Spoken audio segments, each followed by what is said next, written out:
Hello and welcome to Uncommon Knowledge. I am your host, Dr. Jabari Evans, Assistant Professor of Race and Media at USC Columbia and current visiting scholar at the Berkman Klein Center here at Harvard. For those of you who are new to this podcast, I'm grateful to have you join me as I talk with scholars, journalists, as well as media makers about their work as it concerns issues of race in journalism, new media, as well as mass communication.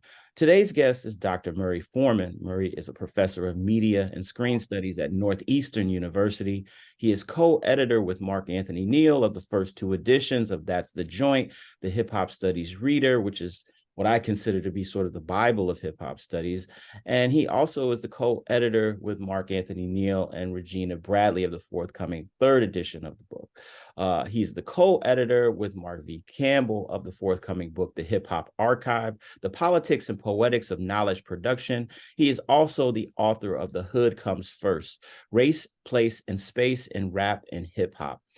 And in 2014, he was selected as one of the inaugural recipients of the Nasir Jones Hip Hop Fellowship at the Hutchins Center of African and African American Research at Harvard University. Welcome to the pod, Murray. I'm so happy we were able to have this conversation. I know we sat down prior to my graduating and getting a PhD, and you were very encouraging. And I'm glad that now that I'm on the other side, we get to have an even more spirited conversation. Yeah, it's a real pleasure, and thanks for inviting me on. It's great to see you again. Great to be with you. Sure. I always talk to people about, like, when you're a grad student, you cite people, you read them, but often you have this sort of parasocial relationship with them through their words, and you're like, I wonder what it'd be like to actually meet said person. And so when I came to Boston in 2019, and I remember sitting with my mentor at Microsoft, Nancy Bame, she was like, are you familiar with Murray Forman? And I was like, am I familiar? He's like all the way through my dissertation at different points, just because of particularly in thinking about the concept of the hood, the concept of how space and place sort of maps over the artistic tradition of rap, as well as hip hop culture more generally. But I was so curious to find out, like, and I heard your story about it, but like, I would love to hear, just for my audience's sake, like your journey in academia and how it even sort of led you to the space of like thinking about hip hop so deeply. Yeah, I mean, yeah, thank you for those kind words.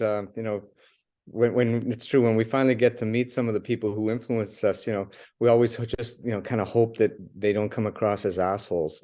Mm-hmm. So in that regard, that's the low bar that I start with, is don't be an asshole. There are some of those in the ivory tower for sure.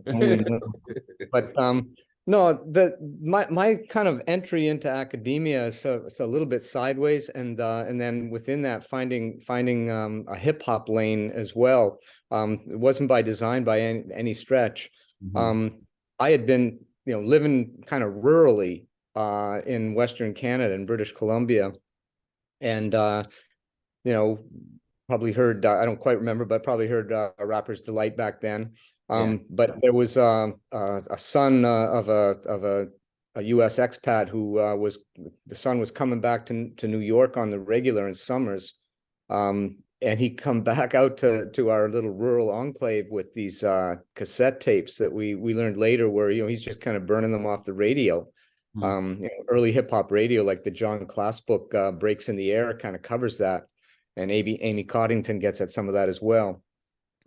So he's coming back with those tapes, and at that point I was just said, like, wow, this is something that's really percolating, and it's a million miles culturally away from where I am, but it really did talk to me, and kind of people like Arthur Baker and Bill Laswell and the electro groove stuff that Bambaataa and Shango and Time Zone, and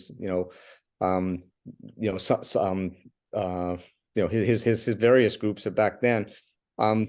And so it just sort of caught my attention, and I was hanging out with cats who are also listening to a lot of jazz, and this caught their attention as well. Then I fast forward and I end up in Ottawa, Ontario around 1984. Mm-hmm. And I was hanging out in a Jamaican reggae scene, and in some of the same ways that hip hop gradually, comes out of like, a Caribbean influence with people like Herc and, his Jamaican toasting and DJ tradition, that hip hop was, kind of caught on in the reggae clubs in Ottawa first. And I think it was in part, that there was the sonic potentials of it, the Afrosonic diasporic sounds. But I think at another level, it was like, these are venues that were already, hosting events, music and culture events with a large Black population and Black youth population. So they were kind of amenable already to the scene that hip hop was bringing in. And I just, happened to be in those places. And it's one of those things, it's like, you keep showing up and they say, well, we don't really quite know who you are and what your game is, but here you are and you're always here. So, okay. And that was about the same time that I started my undergrad in communication studies at Carleton University. And just pure serendipity. Some of the professors were doing early cultural studies, that they were the Canadian folks who, along with in the States, people like Lawrence Grossberg and over in England, Stuart Hall and Dick Hebditch and those cats. So these were my early profs, and they saw my interest in punk and in alternative lifestyles and gradually in reggae, Rasta, and emerging hip hop. And they said, yeah, there's work can be done in this, and that's how I got in. That's super cool. I mean, as we've kind of progressed into this space of like now, hip hop has moved from a thing that I think originally was perceived as a fad, something that kind of moves out of the traditions of disco as well as dance hall. And, I think there's even like some spoken word elements clearly to it. And then, I think even as hip hop takes shape, the DJ is the center and the engineer and the architect of the scene originally. And then we move into rap sort of being the most visible element of the culture. And now we're 50 years in. Like, what are your thoughts between like where things were then when you first sort of got intrigued by it and now the current state of like rap music, hip hop culture, and this thing that has sort of gone global? Yeah. I mean, one of the things that I love is that, for an awful lot of us, and I still see the critiques and they're not wrong, that, when a lot of time we talk about hip hop, people are saying, well, we're talking about rap, right? And tons of books, and I think I'm, guilty of this as well. I start off wanting to talk about hip hop culture and its relationship to, other Black cultural practices and movement politics and that sort of thing. And I end up talking about rap or talking about rappers and lyricism and, that kind of expression. But I think one of the other things that that I've enjoyed watching and have like to think that, you and I are also part of it, is this expansion into kind of like, other sectors altogether. So the rise of hip hop film, of hip hop theater, of hip hop, journalism, all of these things, and seeing, young politicians coming into the political game, trying to see things through what we might call a kind of hip hop sensibility, right? Like they're vibing in all kinds of different ways that certainly an older generation didn't. Hopefully making the right moves and not kind of blowing it up like what's his name, Fitzpatrick in Detroit, Yeah. that didn't go so well, but there was a hopeful and optimistic moment, or even, Barack Obama being, somewhat hip hop identified, that's huge.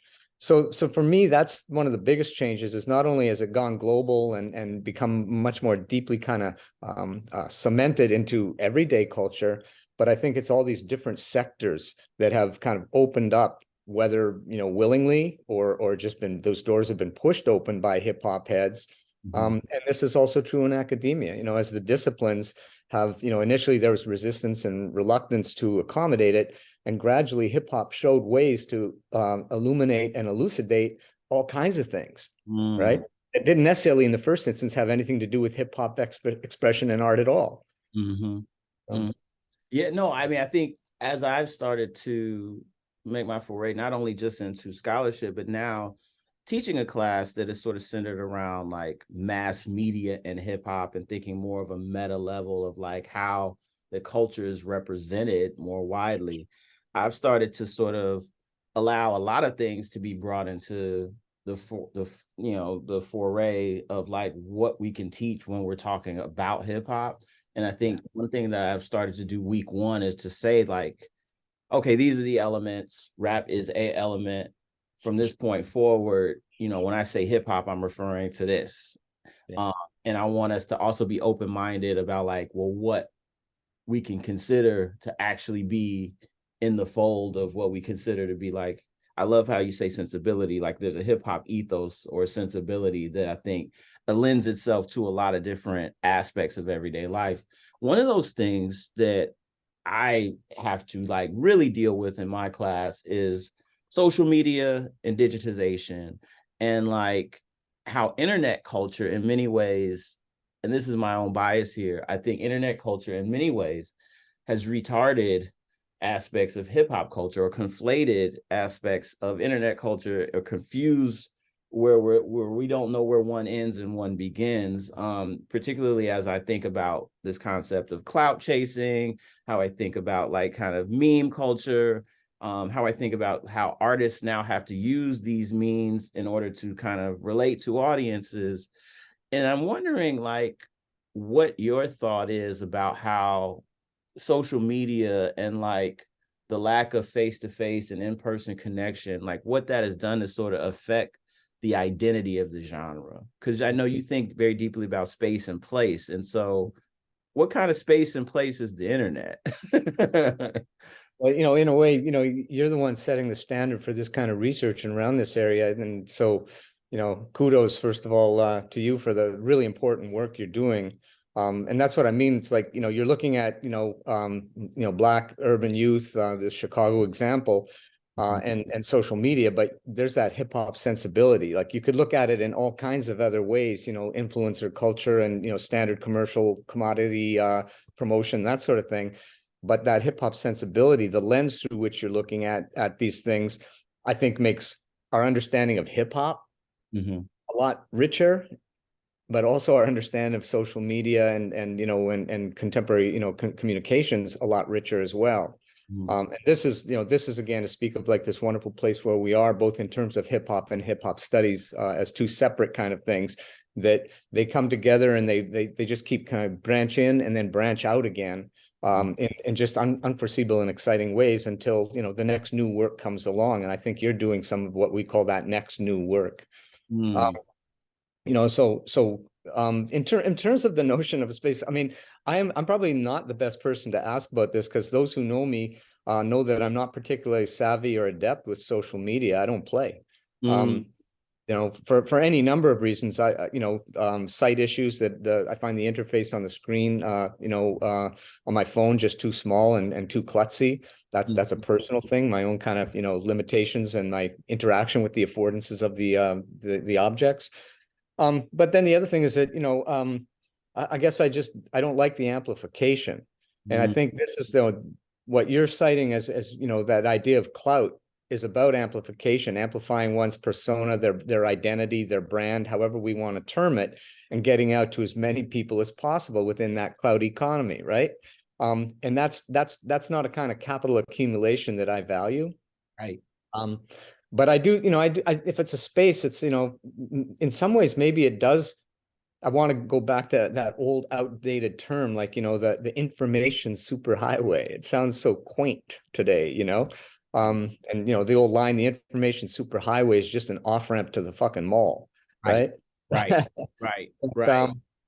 But it's at some point, there is something about this that, you just jump in and all this information of so many different kinds, according to just the whims and the interests and the trends and fads that individuals are grabbing onto, right? What they think is significant or relevant in this moment. And you can kind of tap in really quickly into so much stuff. So I think it's, it does have that idea of an information superhighway moving very fast, a lot of like a German Autobahn model of information just zipping by. Right. And then, just the other thing is like it still goes back to that idea of the public forum, going back to the commons, right? That debate is happening. Ideally, the best ideas will rise to the top, all of that. So, there's a few kind of, spatial metaphors that I could grab onto. And yet I would also say that those aren't spaces that I spend a whole lot of time. Right. I think it's interesting. I know, like, in recent years, I've used your work as well as, I want to say, I think it was your work as well as Emery Petchower's work, and thinking about kind of how hip hop now, if we're going to talk about hip hop as well, or to say I'm a hip hop head or whatever, and I think even Regina Bradley has talked about this in talks. Like, there's a generational thing now where it's like, well, which generation of hip hop are you a part of? And so I think that's one thing I was confronted with in doing the work, or how I became intrigued about the work, is that, you like to feel like you're up on what's new. And I would go into these classrooms with young people and they're like, yeah, Chance the Rapper's old, we don't listen to him. Or like, yeah, G Herbo's cool, but he's like the granddad of like the people I listen to. Or like, oh yeah, Chief Keef was cool back then, and so you start realizing, okay, like, it's not just the people that I'm aware of. And as much as I might want to think I'm on the ground floor of what's happening, though, they're on the ground floor of what's happening. Or when I'm in my class now and I'm trying to explain to them the importance of De La Soul and why people are like, talking about this on social media when when Dave passes away, and like why they're integral to what hip hop is now. My students, they're still kind of like stuck in the like, wait, you have to introduce us to who De La Soul even is, right? And so there is this like negotiation of like not wanting to map my version of what authentic hip hop is over what they feel is authentic to them and what represents not just their time period, but like maybe their location, or maybe that, like I might see Houston as Scarface, they see Houston as some other artist, right? Same with Atlanta. I might see Atlanta as Outkast and they see it as, I don't know, so Playboy Carti or whoever, right? And so learning to not feel so authoritative and gatekeepy over like the culture has been a tough thing to do as well. But I think that's also why this work, particularly on Clout, I had to like let go of my own feelings about lyrical messages, my own feelings about maybe quality of lyrical dexterity or whatever. But I would love for you to elaborate a little bit on like what it meant for you to even write or reflect about how age plays into studying this culture. Well, it's interesting. Like, I'm sure you've looked at some of the early books on hip hop, even some of the ones going back, like Dave Toop's, The Rap Attack, and so much of those early books and many books for a decade or so after really did sort of invest heavily in hip hop history. Yes. Like they all had to, and I did it too. They all have to sort of start with like, this is what hip hop is. This is where it came from, get it up to a certain point in the book or in the argument before you take it where you want to go. Right. And it's funny that, one of my line now is about, my lines about aging in hip hop is if you hang around long enough, you almost inevitably become a historian. Right. You can't stay up to speed on everything going on. Paul Gilroy had a line about hip hop, suggesting that it was like, a deluge, not just, not just an abundance, but a deluge, and staying above, keeping your head above water is impossible. And that's only continued to be true, and maybe even more true. So I think you're right about this idea. First of all, to hold back on trying to have an authoritative position to impose something like a taste, right? Like Right. this is good, this is quality, this is, you know, aesthetically desirable, and you know, these other things are not. That's not our job. But I think we do have a responsibility in some way, and certainly as academics, as professionals and professors, to do that historical work and to bring it into the classroom. You know, like some 18 or 19-year-old, I don't expect them to know who, you know, Melly Mel is, you Right. know, or you know, or you know, Just Ice or KRS, and the list goes on and on, right? So that's our job. We'll bring them that, and we'll hopefully we do a good job of positioning the history in a way that's like, you know, in the same way, if we're talking about architects, it's like, okay, like, you know, they laid the foundation. So we're going to point to the blueprint and we're going to show them the foundation. Right. And these young cats who are in their playlists and who they're checking out, you know, in their social media and stuff, these guys are building a new wing on the edifice, you know, and they may be adding new parts of a foundation. They may be, you know, building something new in their own way. It's a little early to say, but I was, you know, I use these kind of metaphors of building to build, right?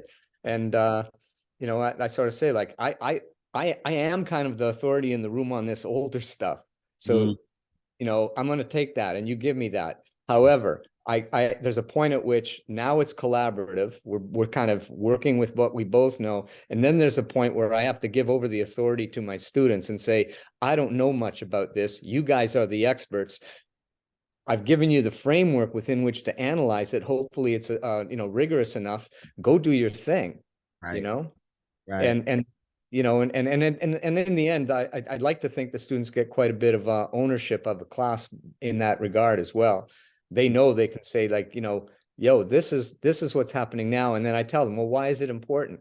You know, what's innovative about it? You know, whatever the art form, the element is, right?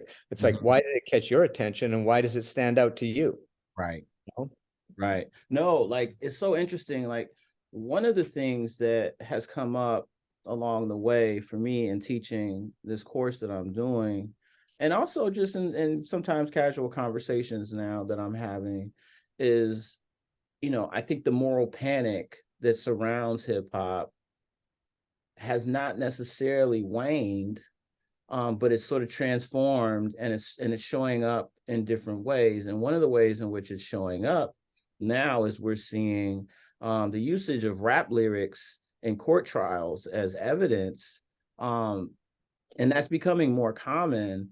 You know, clearly, like folks like Eric Nielsen have written about this, but like I would wonder, like, sort of what your thoughts are on the way, you know, the impact this may have on like the creative expression of artists, or just the way that the genre is viewed. Because I've talked to some folks who have started to sort of distance themselves from the title of rapper, you know, and a lot of that is because of like, you know, I think there's still stigma that goes even as far back as, you know, folks like John McWhorter and stuff. Like, you know, it's still here where journalists have picked up on that, and I think even law enforcement officials have picked up on that, and sort of similar to the ways CRT is facing this reappropriation or whatever, where it's made into be a negative thing, or how woke has been kind of turned into this thing. I think the term of rapper and what it means to be a rapper has been kind of deformed into this idea that it's not artistic, that the things that are in it aren't just for entertainment purposes, or that it's not imaginative. And it's been turned into this bastion of authenticity when it's never really been the case. I would wonder, you know, what your opinion is on that, and kind of how freedom of speech sort of maps on to genre in ways that seemingly haven't changed since Luther Campbell was in court doing the same thing. Right. Right. The famous Henry Louis Skip Gates was expert witness in that case. Mm. Yeah. Yeah. I mean, you're absolutely right. It's like on one hand, it seems fascinating that stigma associated with rapper and with, you know, with hip hop culture in many ways hasn't waned, or you know, that you know, it ebbs and flows, I guess, but at different moments, but it's still there. And I think two things. I think, on one hand, like, Chuck and Public Enemy kind of, they said it right and true and said, like, fear of a black planet, Right. and, if hip hop had ever been more fully disassociated and decultured from black culture, then maybe it would be less of a sized phenomenon and scene. But as long as hip hop and rap and blackness are still aligned, there's that kind of negativity and that public fear is going to, I think, persist, because this country has still not come to fucking grips with its racial dilemma, and then the other side of it is, again, this is where, like, the hip hop education, like, I don't expect my students to know Fear of a Black Planet. Also, don't expect them to know Ice-T's Freedom of Speech. Right. And so go back and say, like, look, these issues are going on now. And you pull up something like, some of the legal cases that Eric is expert witness on, and then say, well, let's go back and look at, like, what was Ice-T saying about this in the late 1980s. Mm-hmm. He's saying things that were urgent then, and damn if they haven't become, even maybe possibly more urgent today. Right. And so that's doing that historical work to put it into a contemporary context that hopefully they can grab onto. In the third edition of the Hip Hop Studies Reader, though, we thought about, maybe an article by Eric and I can't remember his collaborator on Brian, is it? I think and Andrea Dennis. Andrew, yeah, that's it. Yeah, I'm sorry if she hears this and I forgot the name of. But we thought about maybe including an academic chapter. And Eric at one point had sent me an amicus brief that he and any number of people, including Killer Mike, had signed on to and submitted it to the Supreme Court.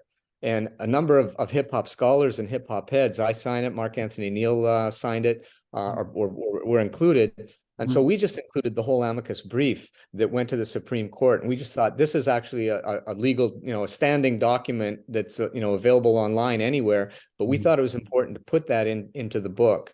And so students can look at it and say, this isn't an academic issue. This is, in fact, for real. And usually young, unfunded or underground cats without a whole lot of resources and access to legal advice and the like, they're the ones who are getting caught up in this. That Young Thug and some of these cats in Atlanta are in this big showcase trial right now is one thing, but most of the guys who get caught up in the net are kind of at a much lower level, and they don't have the resources to get themselves out of that trouble. Yeah, I'm wondering too, like, now that we've kind of taken it there, like, that's the joint, right? Is a book that I think, it's a book I use in my class as the textbook, but it's also a book that even as far back as when I was an undergrad was just instrumental in me discovering, that this was a possibility to study hip hop in a rigorous way. I was at Penn at the same time that Dyson was there. Yeah. And so that's when I first was sort of introduced to the text.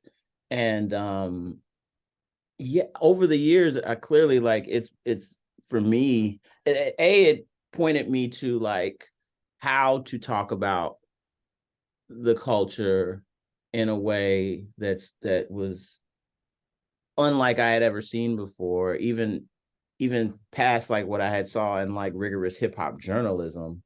And it gave me a frame of reference on how to connect the things that were happening within the culture to, like, the broader macro things of our disciplines and the things that, eventually now I understand you need in order to publish, is to reference, theory and things that have already been in place. But it also pointed me in the direction of understanding who the players were that I needed to cite ultimately, in terms of, like, well, who's doing what. It gave a real mapping of, like, oh, okay, this is what Joe Morgan is talking about. This is what Dyson is talking about. This is, because individuals will be talking heads, but it's a difference to like read their work and understand where their expertise really truly lies. I'd be interested to know like how that book came together initially, and sort of in retrospect, how you feel about the impact that that book has had on the field of hip hop studies. Well, thank you for that question. I mean, it's an interesting thing to go back and think, reflect on one's own accomplishment. And I'm very proud of what that book has done. Mark and I, and now with Regina, that we're, I'd like to think we're contributing something to the culture. I mean, in a lot of ways, I start with, there's a various other places you could go, but by 1994, when Trisha Rose's Black Noise comes out, right, like that for me was a really, really important book, and I think for many people as well, because it did show one of those things, and in the introduction to the first edition of That's the Joint, I really emphasized rigor. That you got to bring a certain kind of rigor to the field, to the study, because hip hop is already kind of marginalized. There's haters out there. If it looks like we're slipping in our analysis, in our historical framing, in our in our theorizing, people will call us on that, and we'll be left out of the academy in some way. But hip hop won't be given the place at the table that it so strongly deserved. I think right. Trisha's book sort of was the first, for me anyways, the first real kind of entry that says this is what it can be and this is how it could be done. And that some aspects of that book that still hold up so well after, even though it's like 25 years old, it's just great. Yeah. Flow layering and rupture, right? Like that, you can still use that approach. So in any case, Mark and I brought the book together a little bit out of, I won't say kind of conflict, but we had a slight disagreement, and if he hears this, he'll chuckle and remember it. But what we decided is, that our disagreement was actually something that brought us into a kind of relationship, into a conversation, a dialogue. And it came from a place, I think, of a shared mutual love. We wanted to do really good work. I recognized how good his work was, how innovative it was. And so we said, what's missing out there? What kind of book would we want? The same way you're describing it, something that might set off a light bulb over your head as a student, but then also becomes a really kind of effective tool in the classroom, right? And so we thought about it in that regard. We were conscious of the notion of canon building. What does it mean to introduce these key figures you refer to and some of the key works, and aware of the authority and a kind of power and responsibility that comes with this editing role that we'd taken on. But now the way we think about it, the way I think about it somewhat more is, it still does suggest a canon, but that book really did set off an awful lot of people who are hip hop heads, who are really, sharp critical thinkers, who want to look at these things, and they want to look at hip hop too. They want to be hip hop. They want to think hip hop, that sensibility, but they want to take it and apply it elsewhere. And so I think maybe, if Trisha showed one way of doing things, That's the Joint, and the first and second edition showed another way that this could be done, building and expanding on what she first introduced. And now, as I'm thinking about the third edition, rather than a canonical thing, there's just so much material out there in so many different ways, and so many people doing such good work. I don't think we can build a canon like that anymore. And I think that's a good thing. And I see it now more like a cipher, a knowledge cipher, or I see it maybe a little bit like a mixtape, where you're just sort of taking cuts and tracks and essays and the like that seem to, get at some of the pressing issues. And we listen to our colleagues out there saying, what about this, or what about covering that, or what about a little more emphasis on that, or this piece is kind of getting old and a little dated, what about an update on that? And so we listen to all that, and we're trying to accommodate it, and and hopefully it'll land well in the classroom again. And today's youth will get this sense of it's speaking to their issues and concerns as well. Yeah, no, I mean, one of the things that teaching the book has done for me, has allowed me to think a lot more deeply about the place of feminism within hip hop, and a lot more deeply about, misogyny noir, and like how it has always been prevalent in the culture, and how in many ways, I think even as an MC and as someone who has been a part of the culture, even it has forced me to do some like soul searching and reconciling of like who I might have been previously, but then also learning how to like teach in a way that appeals to what often is a largely female audience, right? When I have my course. And one of the things that has come up, this is my like the third iteration of me doing this hip hop class, and it's always like, well, Cardi B and Megan Thee Stallion and the City Girls, they are like on top of the game right now, and Mulatto, and there's several other female MCs who are at the top of the game right now. And then there's also this argument between different students that I have about like, well, what does that mean for the culture? And for some, that means, hey, there's been a turning of the tide, Nicki Minaj and so on and so forth. Like they're the superstars of this time period. And, that's pro-feminist, and that's a liberating thing, and that's representation for young girls to feel like they're seen within the culture, that they can kind of overcome obstacles, that they don't need men per se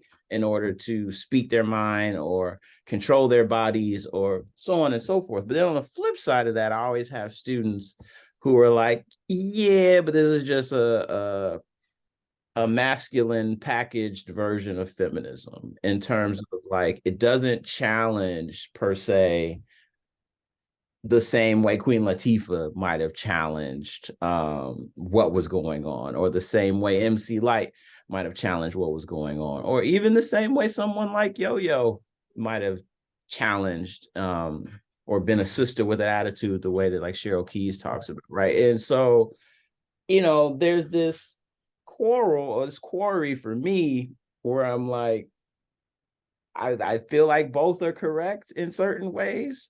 But I also feel like, as we often talk about in communication, we talk about hegemony. I'm like, well, if something's going to be a commodity, it's going to have to appeal to the dominant group in some way to be sold. And so even if you want to say some of these artists are independent and they're operating outside of major label contracts, they're still operating under the logics of the market. And the logics of the market are still going to allow, or not even allow, but dictate that our women superstars are going to be sexually attractive to men and male audiences, and that lyrics that speak, even if it's from a liberating stance, about sexual prowess or attractiveness or whatever, it's still going to have some semblance of like non-threatening to the people who are in the dominant group. What have you encountered, if at all, that type of dilemma within like your classrooms, or even in terms of figuring out what to put within the section? Because I know, and that's the joint, there's always been a section that's very much dedicated to gender, and as well as sexuality.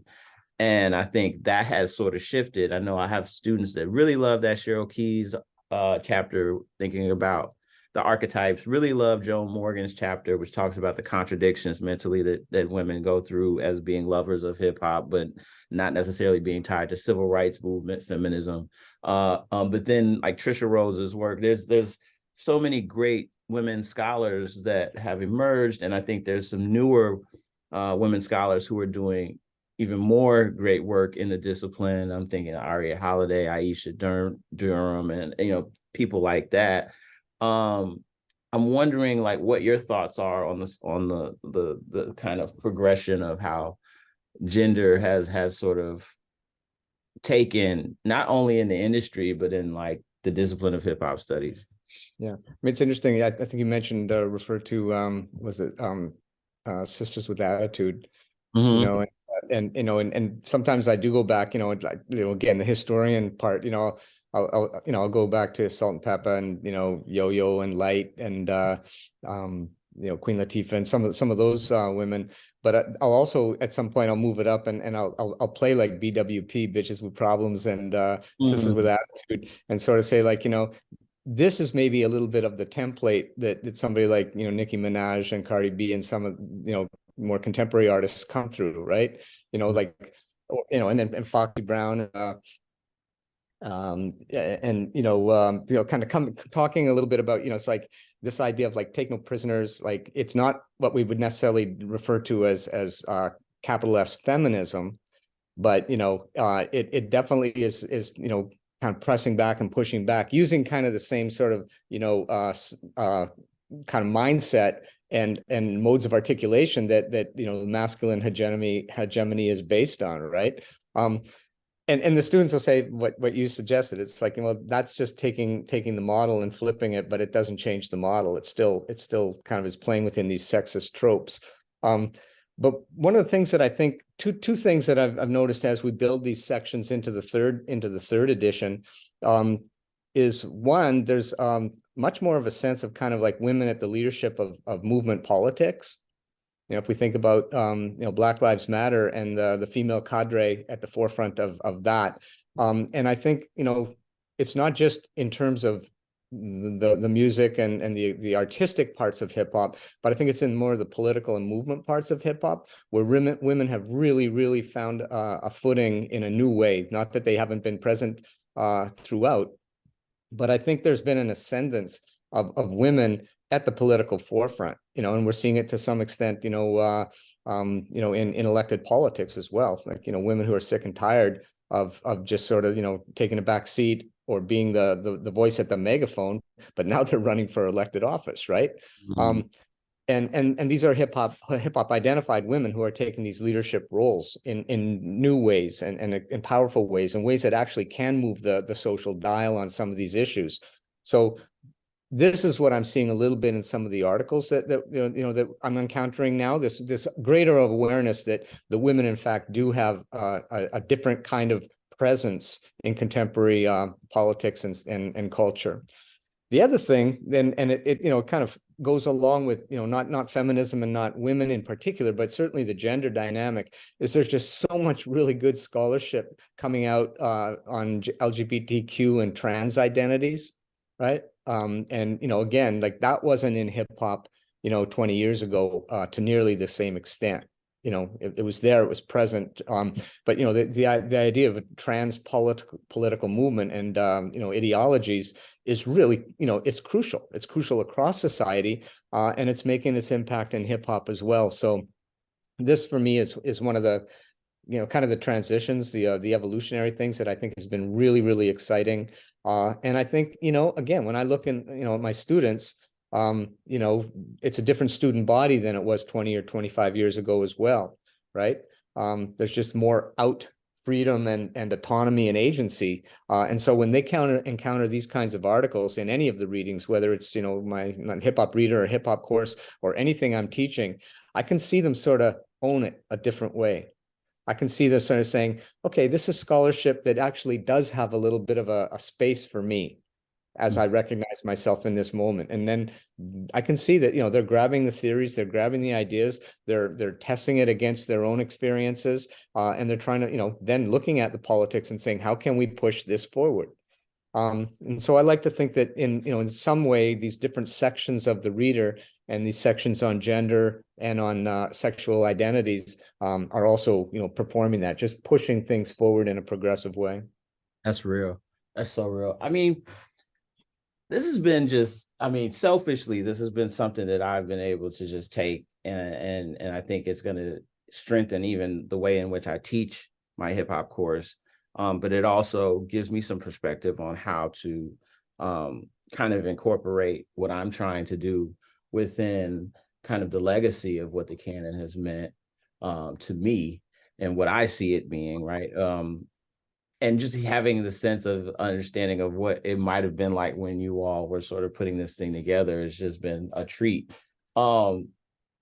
I'm gonna take it on a light side before we get out of here. I'm interested to know like who you might be listening to these days, whether it's young or old, in terms of like, you know, when you think about the culture and who's like created like music that's timeless or music that is catching your vibe, who kind of are you gravitating to at the moment, if anybody? Yeah, I mean it's interesting, and because I'm in the midst of my own book that's been kind of hanging around way too long.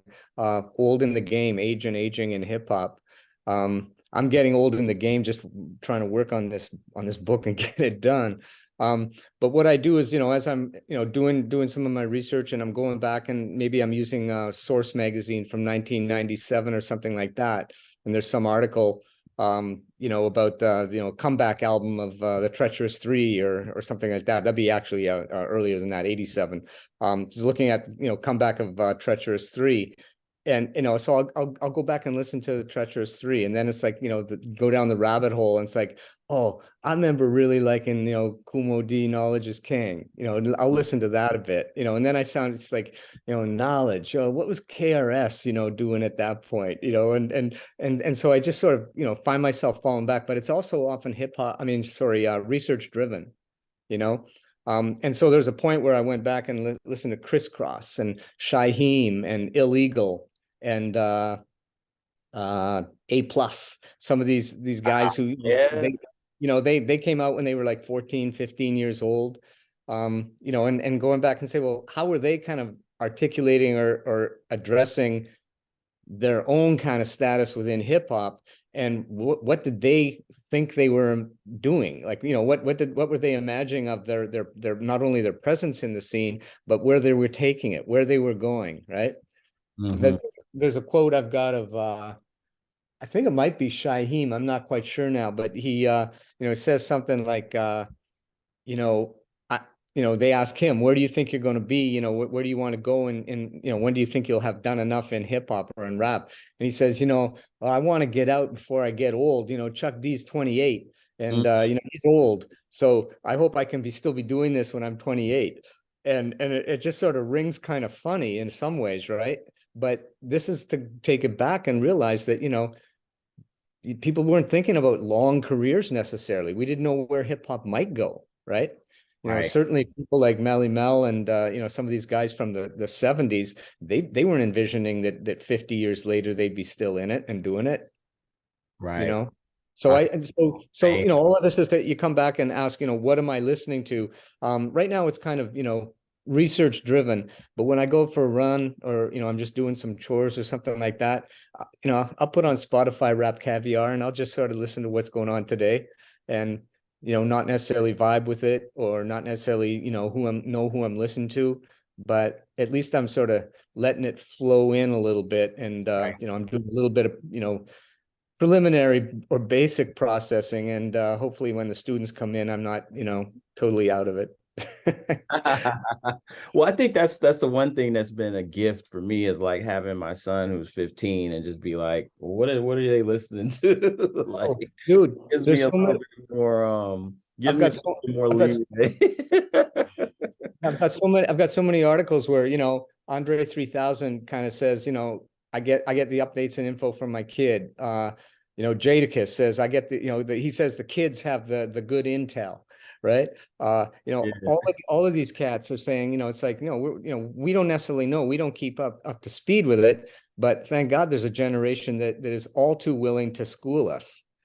And that's the thing. If you become like an old head and you kind of become stubborn and curmudgeonly, you actually become a barrier. You become a hurdle to building hip hop knowledge. But if you kind of get out of the way a little bit and let our students have a run at it, you're going to find some gems. You're going to find some, not only you're going to encounter great artists across the elements, but they're just attuned to so many things, and they'll bring it in. They want to talk about it, so I just sort of try and create that space where they can.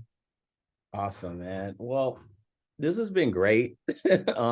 I'm sorry it took us so long to figure out the scheduling of everything. I know I was at South by Southwest. We were supposed to have this conversation during that period of time, and like my travel schedule got really mixed up.